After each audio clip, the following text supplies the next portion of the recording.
Shlichim, because there we see God's Spirit working through His people, as now we see the Besorah, the good news of Yeshua, going out, and primarily in its Hebraic Jewish context.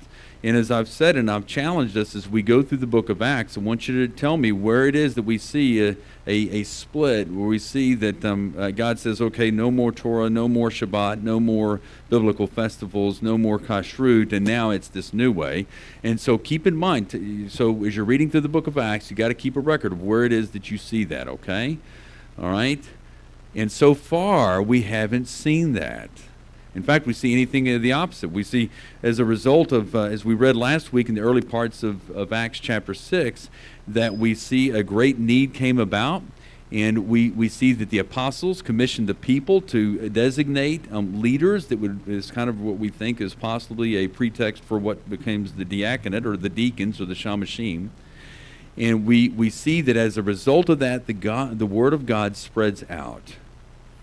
And it says that a great number of the Kohanim are becoming obedient to the faith.